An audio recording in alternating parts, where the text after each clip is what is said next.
Y es que para presentar a Linda Silverman tenemos que tener una emoción dentro, porque eso es lo que vamos a hablar hoy, de emociones, de la vida emocional y de la parte emocional y emotiva que Linda y que Raquel nos van a transmitir esta mañana. Por eso necesitábamos emociones dentro de nosotros, ¿no? Linda, que es psicóloga clínica y que ha escrito multitud de libros y dirige el Centro de Desarrollo de Superdotación de Denver, pues podemos hablar muchas cosas que haya aportado, ¿no? El aprendiz visoespacial, participó en muchos test de inteligencia, en la elaboración de ellos, ha dado visibilidad a los superdotados invisibles, que es una de las funciones y de los objetivos que tenemos también desde nuestra asociación.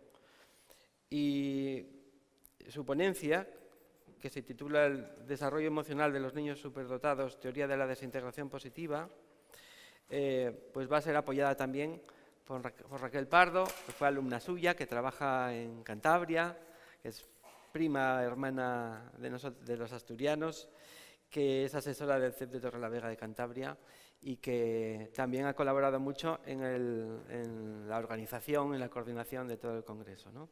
Para nosotros, para la asociación ENOL, ha sido pues, un honor tener con nosotros contar con la presencia de Linda.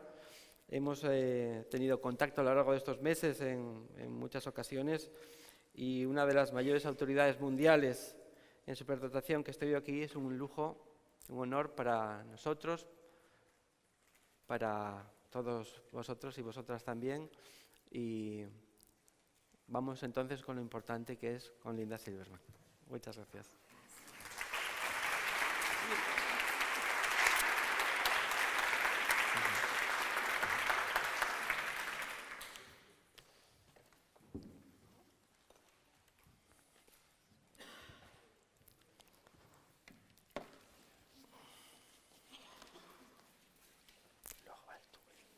Después vas tú, ¿no? Con ella.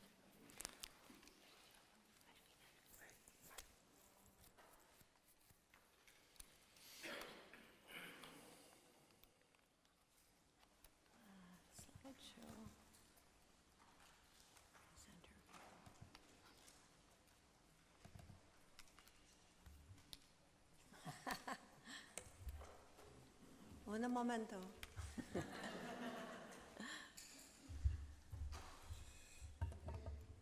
Oh, of course.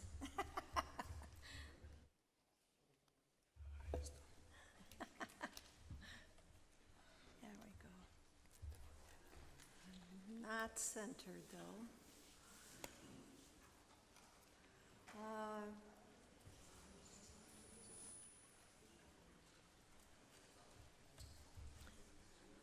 Still have technical difficulties.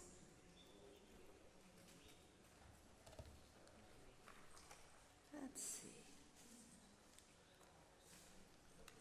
It worked fine before, but now it's stuck.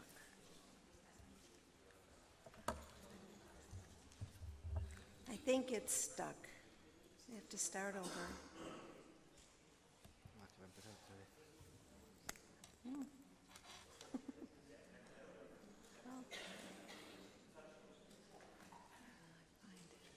Centered.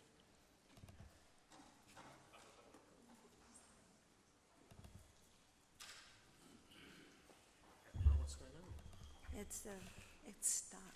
I think. Somos capaces. Vamos a tener que ponerle el vídeo otra vez, si no. Mientras.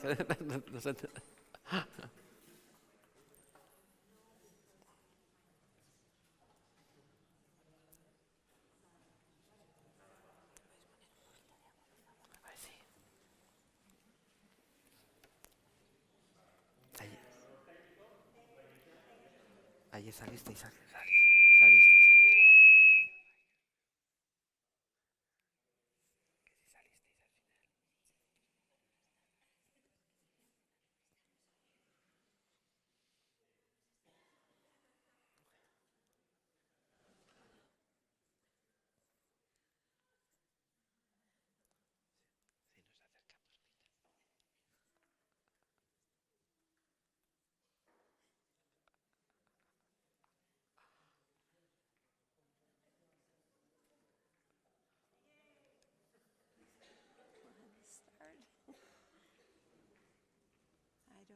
to get to, there it goes. Yay!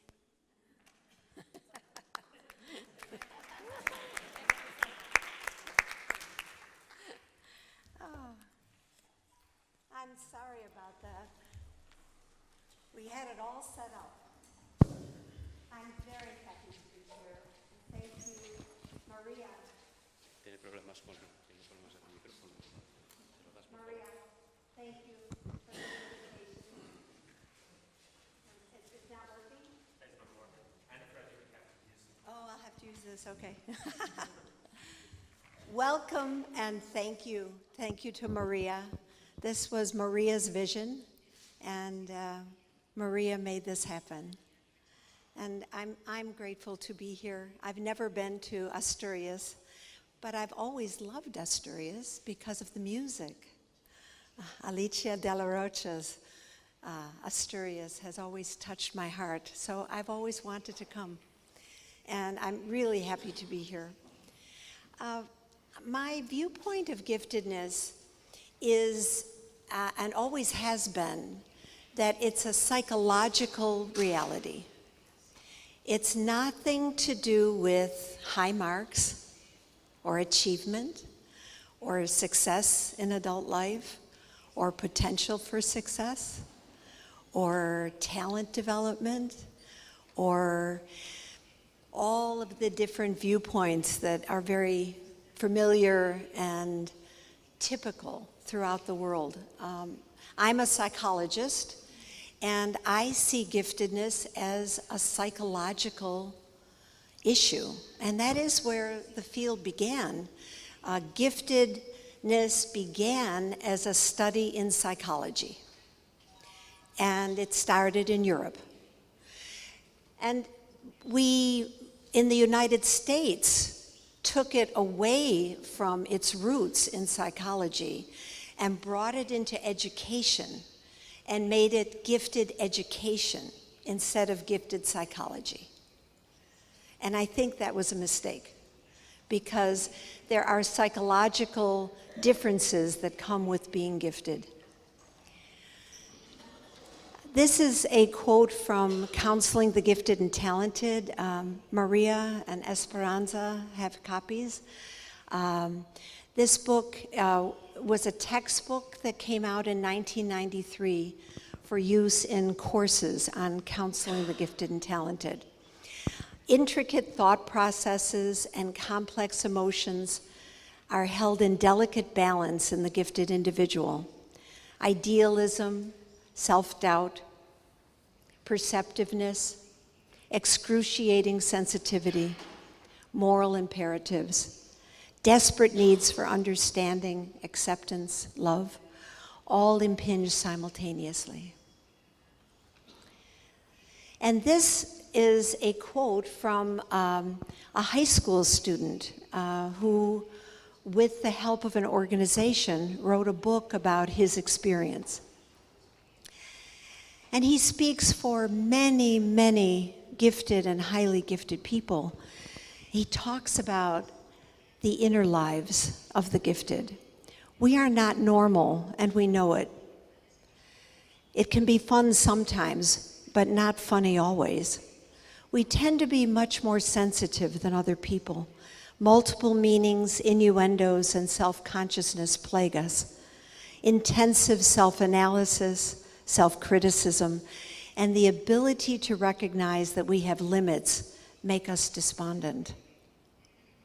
So it's not as much of a happy experience as a lot of people think, that being gifted is a good thing and everybody should want to be very smart.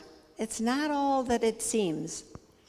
When we look at giftedness from the inside out, we get a very different perspective. But not everyone sees it this way. There are a lot of people all over the world, many academics in the United States, who believe that giftedness is achievement. And it is the potential for achievement. and for recognized achievement in adult life. How famous are you going to be? Are you going to be remembered for your contributions? And are you the person who's dedicated enough and works hard enough and puts in the extra effort and grit to make your school proud of you when you're an adult? That's what they think giftedness is. I see it differently. When giftedness is defined as high achievement, I think we're looking only at the outside of the phenomenon, not the inside. And when we're only looking at what someone can do, then the inside, the internal experience is obscured. You don't get to see who this person really is. And when we look at the gifted from inside, from their inner experience, then their inner world is illuminated, and gifted becomes who you are, not what you do. This is much harder to prove. So we've had quite a few attacks on giftedness, on the existence of giftedness, on overexcitabilities, on the existence of overexcitabilities, on the sensitivity of the gifted. A lot of recent attacks against the concept. And the attacks are based on, oh, you don't have control groups. Your studies, my work is called anecdotal evidence. Anecdotal. That means it's just my opinion from my personal experience, which only happens to be 55 years and 6,400 gifted children being tested. But ignore it because I don't have a control group.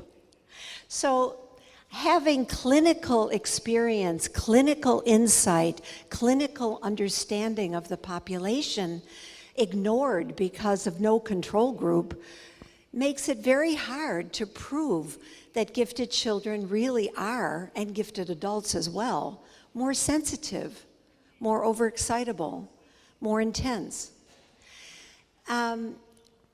It's still real, whether we have proof that some academics accept or not. It's still real, and people are still suffering, and people are still experiencing these feelings. Whether that group of academics that attack giftedness ever accept what we call proof or not is irrelevant. We need to remain convinced of our own experience and the experience of our children and the experience of our families, because that is real. So I'd like to give you some principles of giftedness as I see it, from an inner experience, from the inside out. Giftedness creates qualitatively different life experiences. It means having significantly different needs, and it's the experience of being an outsider. How many of you have felt like outsiders? And then you know. Few people get it. Few grasp the fundamental experience of giftedness, the outsider status in a society suspicious of outsiders.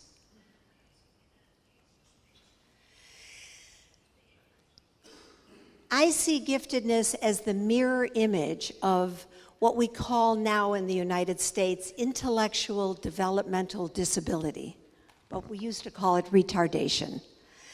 So where we have children that are very developmentally delayed, we also have children who are very developmentally advanced. And giftedness is developmental advancement, accelerated development through the developmental milestones when they're younger, when they're toddlers, when they're preschoolers, when they're in primary school. And then in adult life, it does not turn into how much money you make. And it does not turn into how famous you become. That developmental advancement, that accelerated development, turns into moral courage, into moral sensitivity, into creativity, into empathy, into willingness to give of yourself to help others. That's what it looks like in adult life. And that does not follow talent development. We do not see a direct correlation between the development of one single talent in a child and moral development in adult life. But we do see it when we're looking at giftedness.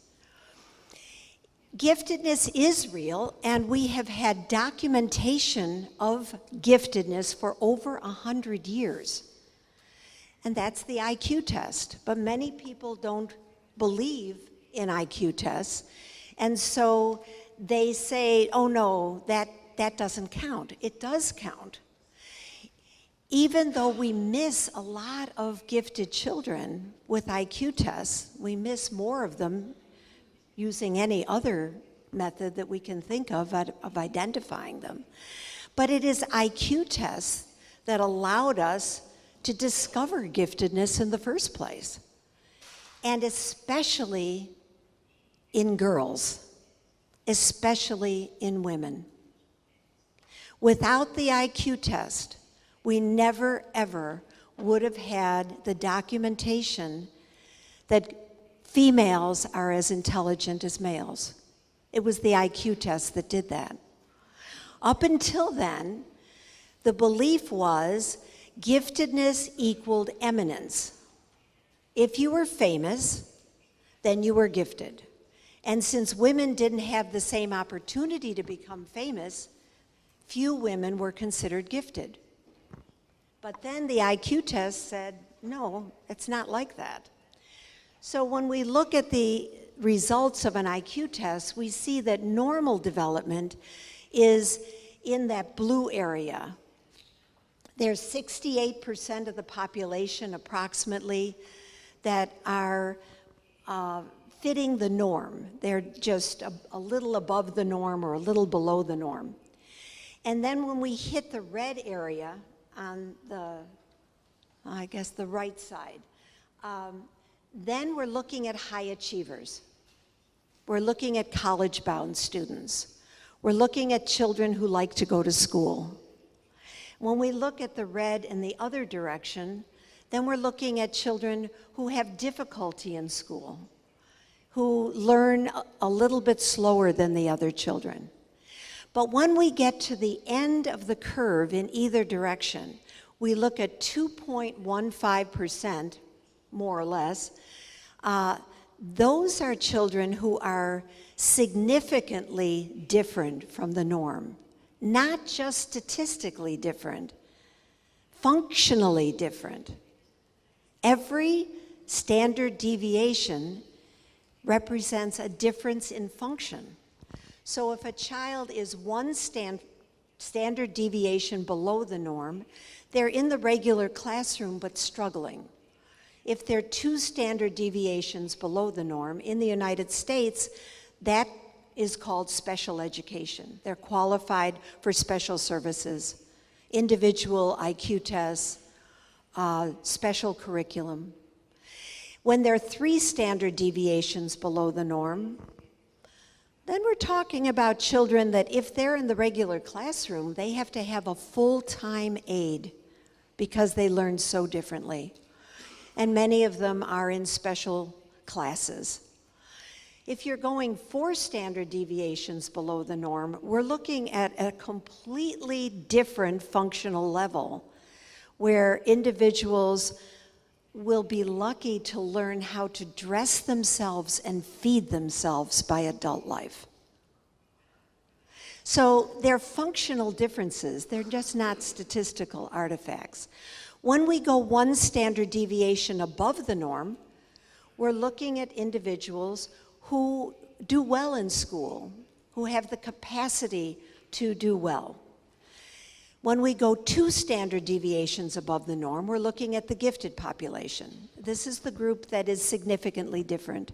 They learn differently, they feel differently, they think differently. They respond differently. They need a different group of friends. They need teachers who have special training, who understand them. We go 3 standard deviations above the norm. That's highly gifted. Those children are just as different as children who have a 55 IQ, who are 3 standard deviations below the norm. They're just as different. When we go 4 standard deviations above the norm, 160 IQ, that's just as different as having a 40 IQ and being 4 standard deviations below the norm. The functional differences are dramatic, but we don't even recognize them. They're sitting in our classrooms, not even identified, and expected to adjust as if they're just like everyone else. They're not. Giftedness involves developmental differences in abstract reasoning, in emotional sensitivity and intensity. It can be observed in very young children. There are parents who've observed it in 6-month-old, 12-month-old, 18 months old. There are parents that report differences at birth. And because it can be identified very early, just like children at the other end of the spectrum, the earlier you identify them, the earlier you can have intervention, and the more optimal their development will be. The same applies to the gifted. They require early identification and accommodations for optimal development. And giftedness does not go away any more than intellectual disability goes away. It is lifelong, 24/7 from birth to death. It is a way of being in the world that is different and needs to be understood in that way. But it is largely invisible because we don't know what to look for. What we're usually looking for are the children with the high marks, are the children who really are excited to come to school and to do the homework and turn it in on time, and who learn and are pleasers, and that is our picture of what giftedness is. That's just the tip of the iceberg. The visibly gifted are high achievers, but they represent only the tip of the iceberg. The vast majority of the world's millions of gifted children are hidden from view. And this is a very important statement that I read many years ago in a chapter by Ziegler and Farber. They said that while the percentage of gifted children among the upper classes may be higher, there is a much greater number of gifted children among the lower classes because the poor far outnumber the rich. So if we took all the gifted people in the world and we lined them up, most of them would be poor. Giftedness is not an advantage for rich people. It's just that those who do have more money often have the money for higher education, and they can give more opportunities to their children. So we notice it more in people who have a lot of books in their home and whose family have had a lot of education. That doesn't mean it doesn't exist. It means we haven't recognized it in the other children. That's all. There was a psychologist in Denver, Dr. Rita Dickinson. She was a school psychologist for the Denver Public Schools. And she found that giftedness was equally distributed among all socioeconomic levels, and it was equally distributed among all the ethnic groups in the school. And a lot of times she would test children who were acting out, disrupting the classroom, and found out that they were gifted. She discovered that if parents know that their children are gifted, then teachers are more likely to recognize the child as gifted. But if parents don't know that their children are gifted, then the teachers didn't know either. And she said that for every gifted child who is identified, another gifted child goes unrecognized. How many of you are parents?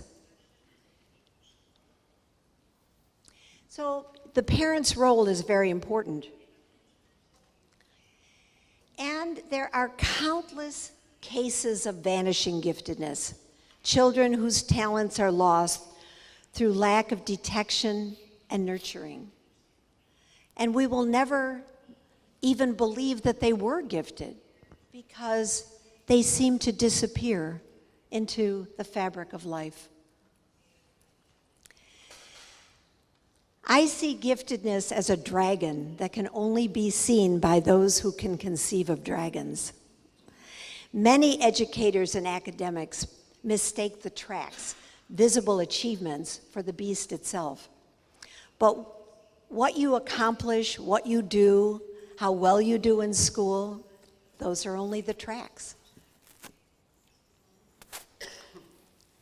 If one notices that there's something special about a child and conveys a glint of recognition, the sleeping dragon within may awaken and begin to breathe fire into this person's soul.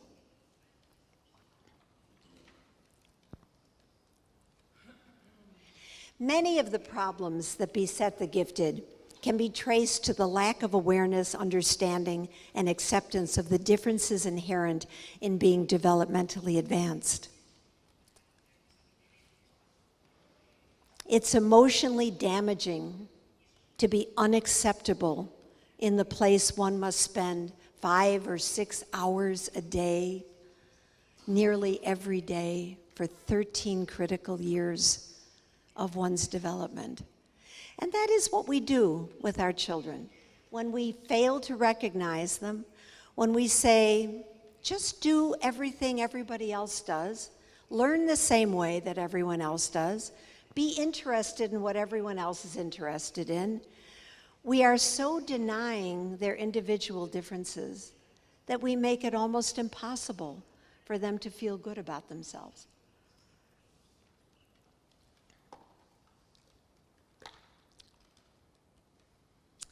Developmentally advanced children are at risk in a society that prizes sameness. Elizabeth Drews wrote a great deal about the moral sensitivity of gifted children. She said, "Our children are taught to don masks before they recognize their own faces. They are made to put their tender, pliable forms into prefabricated shells." So what she was saying is that when we treat gifted children as if they should be just like everyone else, they should blend in, they learn that it's not okay to be themselves. They have to put on a mask. They have to become what other people want them to be. Prefabricated shells, not who they really are. Instead of teaching to the lowest common denominator, schools need to become safe places where individual differences are appreciated and nurtured. We make a mistake in education. We believe that if we hold the brightest students back, that magically this is going to help the slower ones. It doesn't. I remember when I was in 7th grade, we had tracking then in the United States. So there were high tracks, middle tracks, and low tracks. And in 7th grade, I was taken from the high track and put in the middle track. But no one had told me why. I didn't know why that happened. And I enjoyed it. I didn't have to work as hard. I made a lot of friends. And I talked a lot. And I was talking in the hallway one day, and my teacher, Mrs. Andrews, hollered at me and said, "You were put in this group to be an example." Really? No one told me that was what my job was. So I didn't change anyone in the middle group by being in the middle group. And bringing the top down does not bring the bottom up. That is a false hope. That's a false belief in egalitarianism that hurts children on both sides. So I wanted to start by just sharing about my viewpoint of giftedness, what I think schools need to be doing differently, why I think we need to have special provisions and accommodations for the gifted. And now I'm going to talk about Dabrowski's theory. How many of you have heard of Dabrowski? Okay, a few of you. How many of you have heard of overexcitabilities? Okay, that's part of Dabrowski's theory. So Dabrowski provided a framework for us to understand the inner world of the gifted. He was a Polish psychiatrist and psychologist. And a lot of people are not familiar with his work. Some psychology programs teach about Dabrowski, a few. Some theologians, religious organizations have kept his work alive. Some philosophers are aware of Dabrowski. But it's really a small group of people who know about this man's work and are interested in it. I became intrigued in 1980 when I read my first chapter on Dabrowski's theory. And then I started talking about it to different groups. And then I started writing about it. And then I wrote the textbook, Counseling the Gifted and Talented, in 1993, and that got used in a lot of different programs. So people in gifted education got to know more and more about Kazimierz Dabrowski. Lots of ways to pronounce his name. That's the Polish way. It's Dabrowski. But some people say Dabrowski. So he was both a psychiatrist and a psychologist, and because he was in the field of medicine, he dealt with hospitalized patients, people with clinical depression. He dealt with a lot of people who were suffering. He also studied very creative people, and he studied children in a school for the arts in Warsaw. And he observed in those days, they had to sit in rows in seats that were bolted to the floor with their hands clasped together and try to be very attentive. That was hard for them. And he noticed that some of them had movements, and some of them he could see intellectual interest, and some he saw daydreaming. Their eyes would be very dreamy. And so he observed these differences that he called the overexcitabilities in this group of artistic children. So his theory is called the theory of positive disintegration, which is a paradox.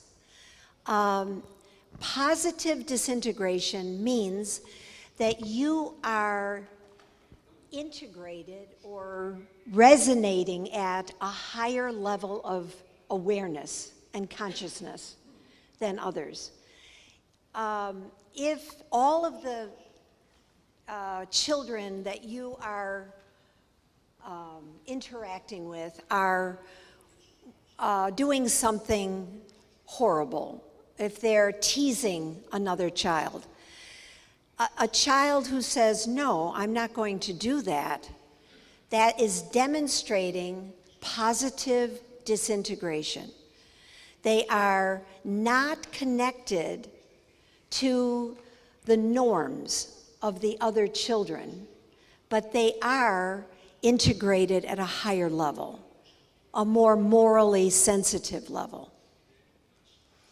So positive disintegration is a very good thing. And it comes into fruition most in multi-level development, which I'll explain here as I discuss the theory as level 3. As we move into level 3, the personality develops depth. That's when a person really starts to yearn to be their best self. And the overexcitabilities are innate. And Dabrowski read and wrote about moral exemplars and was very impressed with the works of people who sacrificed themselves for others.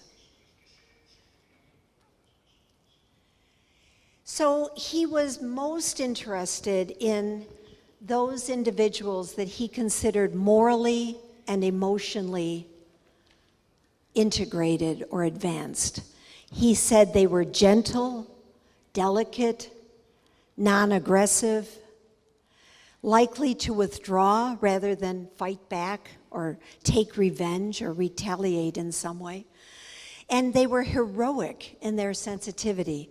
He felt that morally advanced people are a threat to their governments, and that they are often killed or pushed out of their countries because they question. They will look at everything according to the moral integrity of the people. And if what they see in their country, if what they see in their family, if what they see in their school is not in integrity, they will not play the game. And so they're a danger. Here is where I think we really get to understand how Dabrowski's theory is a theory of the gifted. He said, the growth and evolution of civilization and culture creates more complex problems, which can only be handled by people with a correspondingly advanced level of psychic complexity. And that would be the gifted, because the gifted are psychically complex. In a recent book called Bright Adults by Ellen Fiedler, she writes, giftedness is characterized by more intensity and complexity. So if you are more complex yourself, you can handle more complex problems. So according to Dabrowski, there are 3 types of development. There's normal development, which fits that whole great big section in the middle of the curve. And it's what we consider, that's how it is. That's how people are. We base that on the norm. Then there's one-sided development, which is what I think happens when you only look at talents instead of gifts. You get one-sided development. And then giftedness is represented by global development, or it's sometimes called universal development or accelerated development. So in normal development, there is very little developmental potential. That means potential to transform your values and become a person of greater integrity, of greater moral awareness, of greater moral courage, of greater empathy. There's not a whole lot of impetus for growth. These people fit the statistical norm. It's the fulfillment of biological and social imperatives, but there's really no attempt at conscious self-transformation. These are the beliefs and the values that I was taught. This is who I am, and this is who I will always be. I will not change. And there's an underdevelopment of the emotional functions. For Dabrowski, emotion was the most important part of development. We even thought of calling it Dabrowski's theory of emotional development, because emotion is at the pinnacle, at the heart of the theory.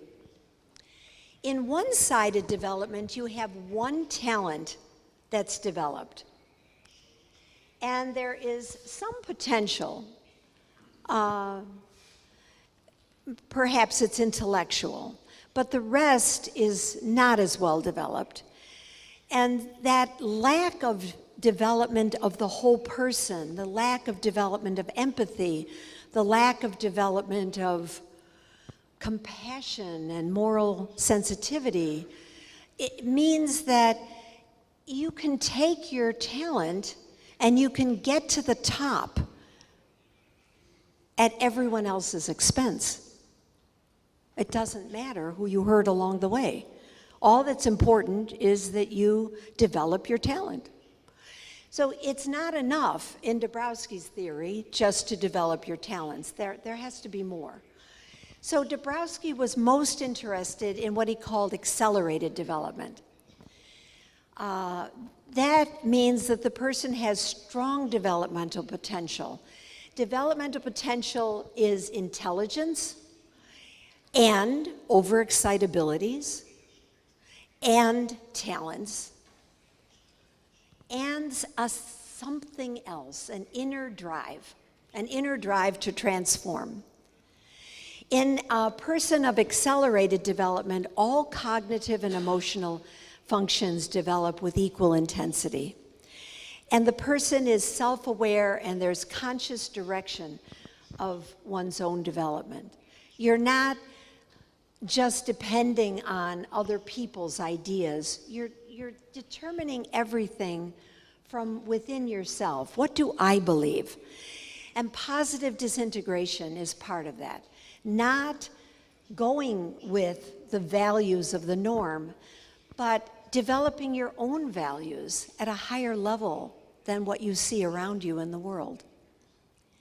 So I'm going to talk to you about Dabrowski's levels for just a little bit. He had 5 levels of development, and the names are awkward, jargon. They were probably acceptable terminology in the 1930s in Poland, but they don't make much sense today.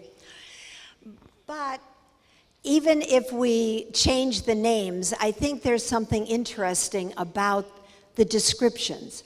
So level 1 he called primary integration, meaning that the personality, well, not that he used that term, but the person is integrated at a very low level.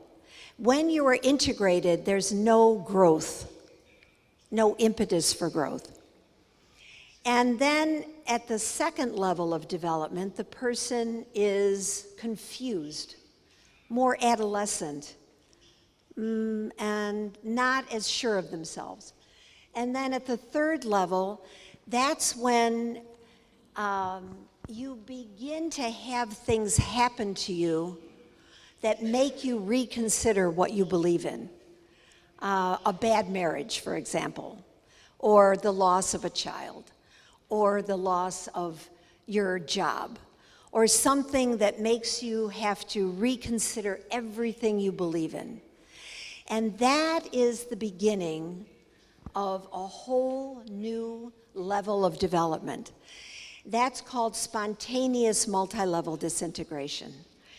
Level 4 is where you are seeking higher level transformation.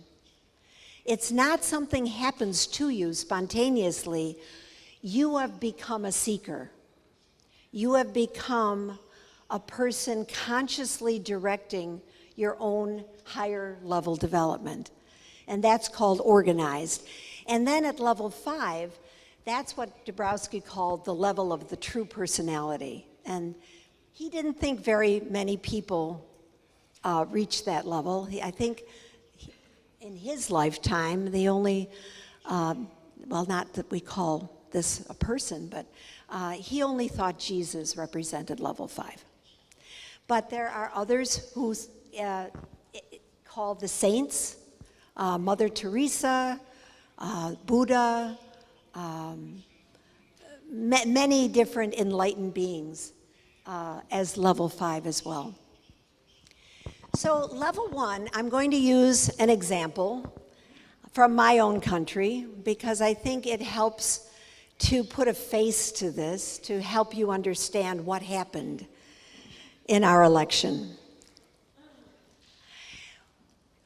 At level 1, the individual is like a point that's single-minded. There is only me. I am the only one that counts. There is nobody else that's important. It's all about me. Everything, every decision is self-serving. What's in it for me? And a person at level 1 values money, status, fame, image, power. Very superficial. But if you get those things, there is no impetus for growth. Because if that's all you want, and that's what you've got, there's no inner conflict, and there's no need for growth. No inner conflict is one of the central features of the level 1 personality. They always blame someone else. They are never to blame. Always someone out there. All conflicts are externalized. And they may be very charming when they are trying to have a conquest. But the minute they have gotten what they've wanted, the other person is completely irrelevant. And you get to know that the person is truly level 1 when you have a need and the other person doesn't acknowledge that, because you're not a real person. You are an object. You're an object that's used for me. You are not important. Only I am important. So if your needs don't fit with my needs, who cares about your needs? You're not important. That's level 1. It's a very rigid psychological structure. Very, very rigid. And we have a level 1 president. How did we get a level 1 president? How did such a thing happen? Dabrowski explains how that happened. He says that a vast number of people, we could call them the norm, vast numbers of people, maybe 68%, are at level 2. Their world is two-dimensional. It's not all about me. They're much more involved with the environment, but they worry. They wake up every day saying, what will people think of me if I? And they say that 100 times a day. It's all about the environment. They have ambivalences, which is, I feel this way now, no, I feel that way, no, I feel this way, no, I feel that way. And out of those ambivalences come ambitendencies. Oh, I'm going to follow this person. No, I'm going to follow that person. No, I think I'll follow this person. There's, Michael Piofsky calls them reeds in the wind. They blow all different directions. But they don't have, what they're missing is a central core, an inner hierarchy of values. They don't listen to political speeches and say, does this match what I really think is true? Is this a person of integrity? They don't ask those questions because they don't have an inner core. They are truly at the mercy of their environment. They follow leaders like Trump who are sure of themselves. If you say something with great certainty, you must be right. because they don't have certainty. And if you don't have certainty, you think someone who does probably has the answer. And so Dabrowski wrote about this in 1937. He wrote about this in 1964, that people in all countries are very likely to elect or follow or believe in level 1 leaders, people who are more evolved than those leaders themselves. But it's their certainty that makes them appealing. When they fall apart, when something terrible happens in a life of someone who is at level 2, they fall apart for a while. They may even go into therapy, but they will reintegrate at the same level, at level 2. It's help me figure out how to fit in. Help me figure out how to survive. Help me figure out how to go back to the life I had before. It's not a growing experience.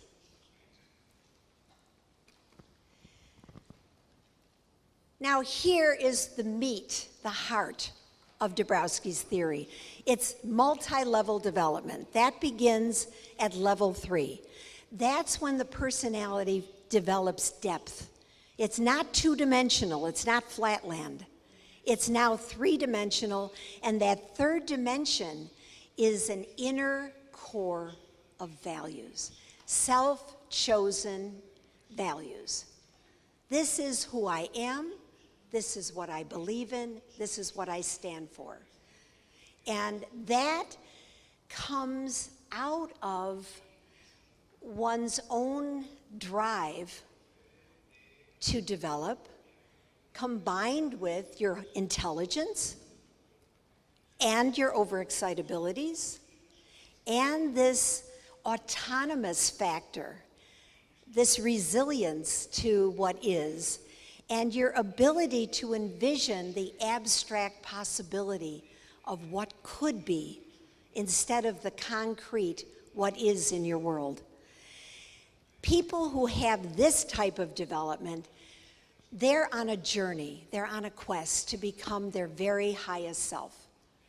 What do I have to do to become my best self? Not to become somebody else, but to become my best. And then at level 4, we have a person who does act out of integrity and authenticity. What they say, you know, is true, that they really believe it. You're not being manipulated. They act autonomously.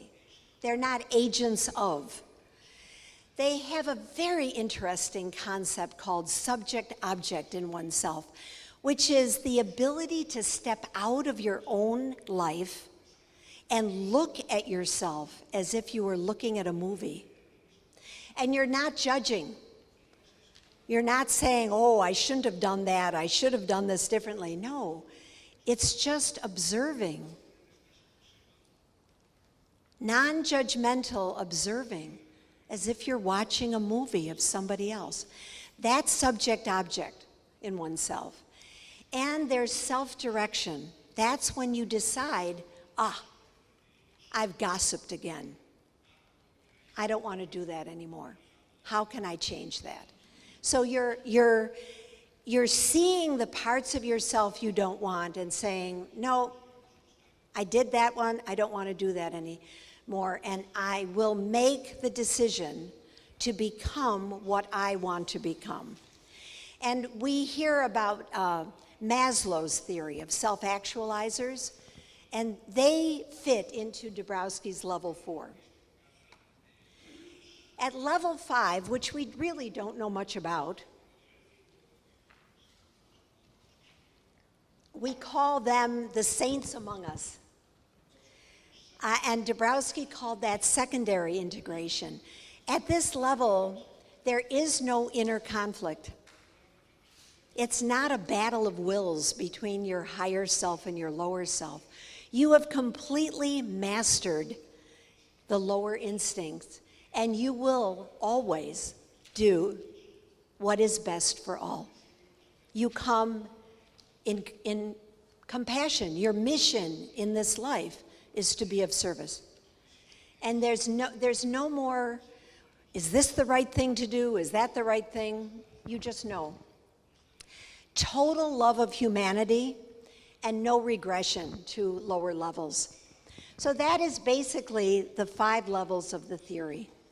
And I know you must have many questions about this, and we will have time after the break for questions, and I am sorry to be moving along, but I want to talk about the overexcitabilities because that's what we know most about in gifted education and in the psychology of the gifted.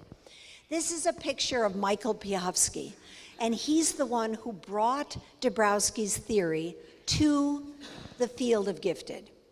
He wrote a chapter called Developmental Potential in this book that came out in 1979 called New Voices in Counseling the Gifted. And I had the great pleasure of reviewing the book for contemporary psychology. So I got a chance to read it before most other people. I was so taken with Dabrowski's theory, I was writing to Michael and calling him, and we finally met in Chicago. He taught at Northeastern University, and we met at the airport, and I began doing joint research with him. And he came out and trained our group at the University of Denver, and that was Frank Falk and Nancy Miller and Betty Maxwell, and we all worked with Raquel. So we were all trained by Michael. This happens on my slides sometimes. So cognitive complexity, emotional sensitivity, heightened imagination, and magnified sensations combine to create what Michael calls a different quality of experiencing. Vivid, absorbing, penetrating, encompassing, complex, commanding, a way of being quiveringly alive. That's what the overexcitabilities are all about. They add richness to the human experience. So many people are wondering what is overexcitability, and Dabrowski said, it's a greater innate capacity to respond to stimuli. You're born with wiring that makes you respond more intensely than other people to all kinds of things. And parents recognize their children's intensity before they recognize their children's cognitive ability. They know they have very intense babies. How many of you had intense babies? You can see it in babies.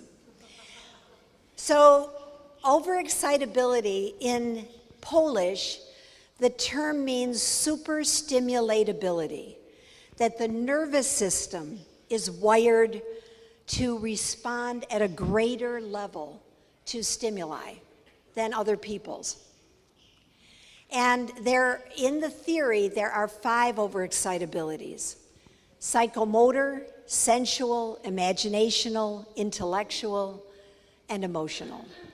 We'll talk just a little bit about those. The overexcitabilities, in the United States, the word over has a very negative charge. Like, oh, that's too much, you're more than other people, you shouldn't be like that. And just the name has caused a lot of negative feelings about Dabrowski's theory. But Dabrowski didn't mean overexcitable in a negative way at all. Think of it as abundance. Is there such a thing as too much health? Can you have too much joy? Can you have too much money? Can you have too much love? Think of overexcitability as that type of over. It's an abundance of physical, sensual, creative, intellectual, and emotional energy, which causes inner turmoil, but can result in creative endeavors as well as advanced emotional and ethical development in adulthood.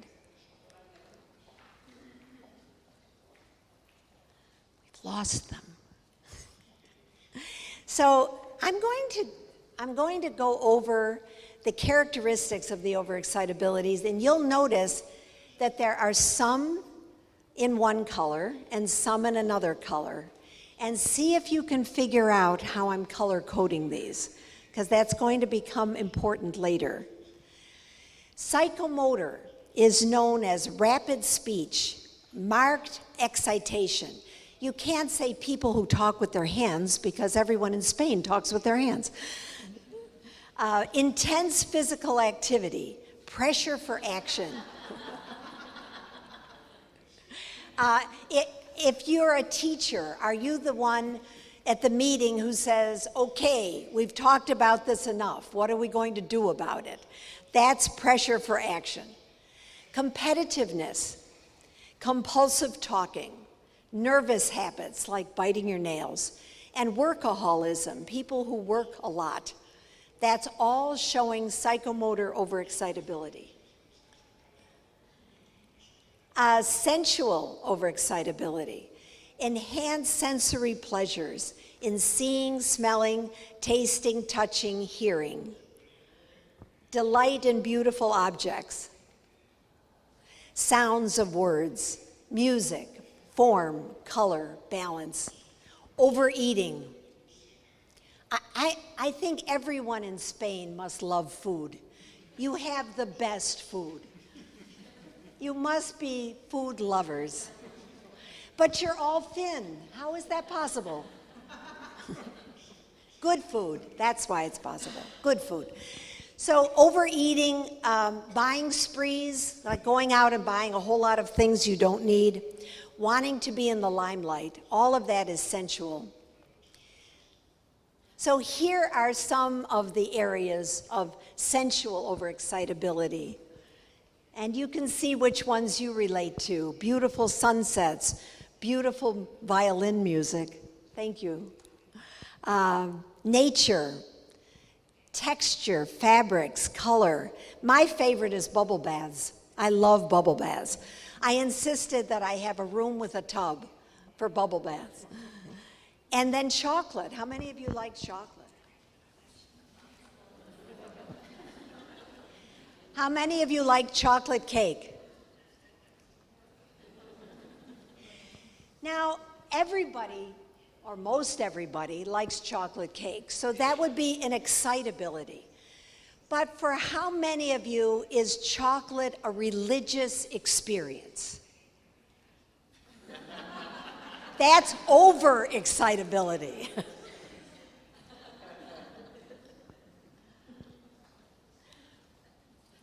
Imaginational overexcitability, free play of the imagination, frequent use of image and metaphor, facility with fantasy, imaginary companions. People who are wonderfully creative have imaginational overexcitability. And mixing of truth and fiction, not exactly knowing what's true and what I just invented. Low tolerance of boredom, need for novelty and variety. Here's a Gary Larson cartoon. This is the nightly crisis between imaginational overexcitability and sensual overexcitability. He wants the cookies, but he imagines that there's crocodiles between him and the cookies.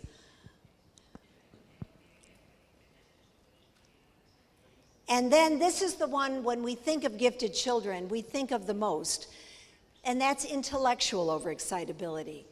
Avid reading, asking probing questions, keen observation, detailed visual recall, sometimes very critical thinking, critical of others, critical of themselves, but independent thinking, preoccupation with logic, thinking about thinking, love of theory and analysis.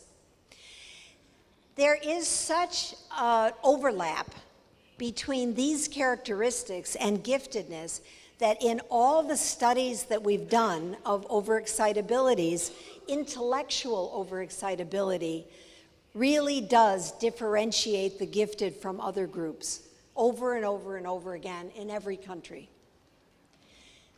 They ask why. Why? Their first question, why, all the time, from the time they're little.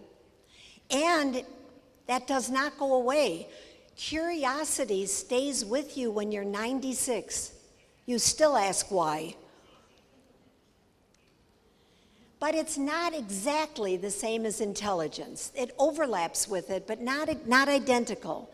There are people with high intelligence who don't have the intellectual overexcitability.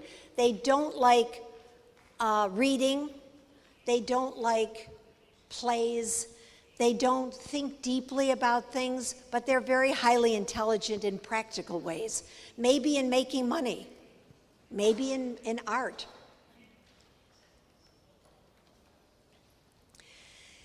And this also is from Counseling the Gifted and Talented. Cognitive complexity gives rise to emotional depth and sensitivity. Thus, the gifted not only think differently from their peers, they also feel differently. And I wonder if anyone has ever asked you any of these questions. Has anyone ever said to you, why do you make everything so complicated? Why do you take everything so seriously? Why is everything so important to you? They say that to you? That's gifted. That's giftedness.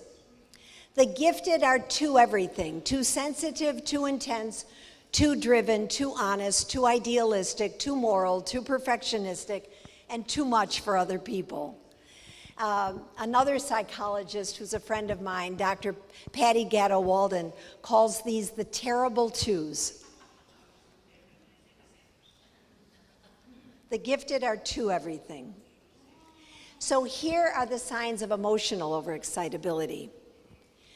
Intensified complex feelings and emotions, strong somatic expressions, tense stomach, blushing, sweaty palms, powerful emotional expressions, enthusiastic, curb your enthusiasm, ecstasy, affective memory, but also anxiety and guilt and depression and suicidal moods, capacity for deep attachments and relationships with people and with animals, but sometimes difficulty adjusting to newness, and compassion and empathy. Now, what did you notice about the color? What was in yellow and what was in orange? Yes?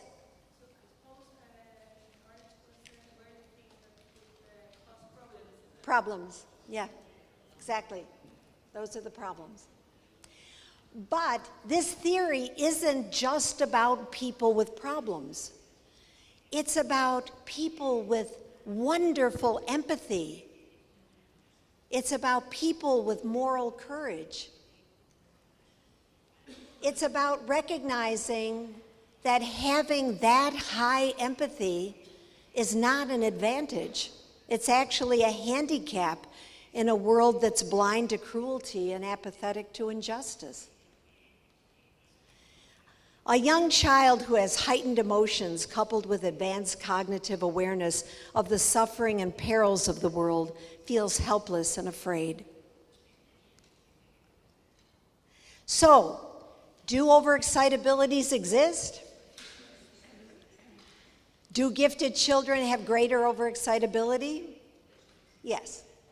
And we have studies, research studies that show that. The concept of overexcitability and the instruments developed to measure the OEs, we call them OEs, provide windows into the inner worlds of the gifted. Recent international OE research, some of it done here in Spain, with gifted and typical populations is amassing strong evidence of the existence of qualitative differences in the gifted. OE research is actually supported also by decades of large-scale international investigations of intelligence and the Big Five personality factors. Have any of you heard of Big Five? Well, there is support for overexcitabilities in it. Numerous studies have explored the relationship between giftedness and OEs, and all show that the OEs differentiate between the gifted and non-gifted in a variety of ways. I'm not going to go into all of these studies. I'm just going to say that a few years ago, there were 11 international studies, and in all 11, intellectually gifted, intellectual OE surpassed, for the gifted population, significantly was greater than in the non-selected populations. Imaginational OE was greater in the gifted in 7 studies, emotional in 6 studies, sensual in 6 studies, psychomotor in 5 studies. And here, if you'll see in red, that there was a study done right here in Asturias by my friend Raquel Pardo de Santillana Sanz, and she'll be telling you about her research in Spanish. This is an article that's actually critical of the theory, and yet, even in this article, the authors write, statistically significant differences and medium effect sizes for intellectual, T is intellectual, intellectual OE scores have been found in almost every sampled comparative study. The OEQ2, which is the instrument that Raquel translated into Spanish, has been translated into 7 language groups, including Arabic, Chinese, Korean, and Turkish. And the results are very similar to the results in the US. But I believe that the first translation was Raquel's. And this just says that in the studies that we've found very, very high reliability across all of them. So before I turn it over to Raquel, I just want to say we do have a lot of controversy about whether ADHD is real or not, whether it's really an overexcitability that's misunderstood. And I used to think that. For the first 10 years of the Gifted Development Center, I didn't believe in attention deficit disorder. But then I met a child who changed my mind. And they really do exist. There are children out there, and that's not just overexcitabilities. That is real ADHD. It does exist. Can we distinguish overexcitability from ADHD, sensory processing disorders, other issues? This is cartoon shows the expert on giftedness, the expert on dyslexia, and the expert on ADHD all seeing different things. And I think the answer is yes, and this is how you do it. To be certain, look for the positive descriptors of overexcitability. If it's positive, it's definitely overexcitability. But if it's negative, all those orange ones, then you really can't be sure. I can't be sure. It's essential to rule out other causes of overlapping symptoms. So the Big 5 model supports the existence of overexcitability, and the one part of it that's the closest related is called openness to experience. And that also relates the most to giftedness. Sheila Gallagher, who also did a study of overexcitabilities, writes, with regard to the relationship between openness and the 5 overexcitabilities, there is some overlap in their overall structure, especially the rough match between intellectual, imaginational, emotional, and sensual overexcitability with ideas, fantasy, feelings, and aesthetic facets of openness to experience. So that's where we see a connection. So what do we do when we see the overexcitabilities? We're going to talk about this after our break. So I'm just going to mention these very quickly. Appreciation, appreciate them. Allow movement and learning. Try protein every 2 hours. Create a beautiful environment. Give children experiences in nature. Provide a quiet place for them to retreat if they are overstimulated. Employ fantasy and imagination. Mindfulness training. Community service projects. And most important, challenging work. They need challenging work for their intellectual overexcitability. If you want to learn more about the overexcitabilities, I recommend the book Living with Intensity that was edited by Susan Daniels and Michael Piofsky. Have any of you seen this book? It's a very good book. And our definition, the Columbus Group definition of giftedness is asynchronous development, Anne Beneventi will tell you more about in the next session. But it involves uneven development, unusual awareness, advanced cognition, heightened intensity, feeling out of sync, and complexity. And that grew out of workshops on Dabrowski's theory. So there's a relationship between that definition and Dabrowski's theory. Gifted children develop more asynchronously than others and often feel unable to relate to age mates.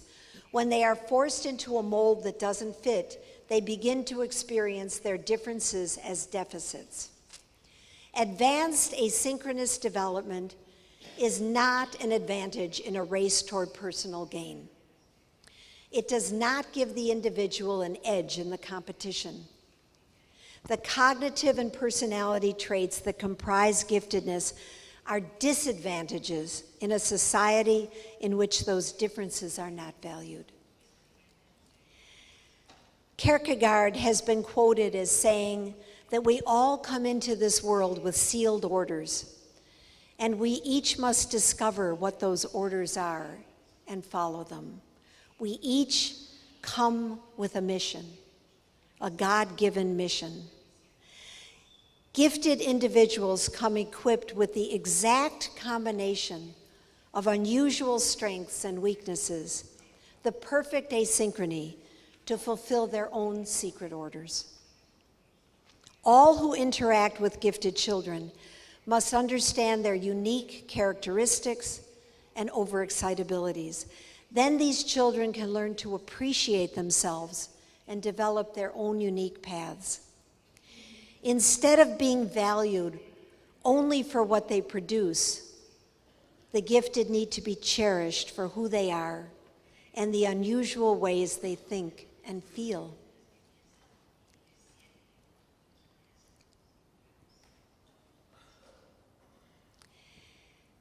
And I ask of you and everyone here who has organized this conference, we all ask of you the same thing.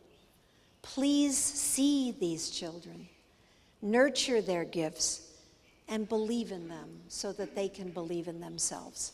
Thank you.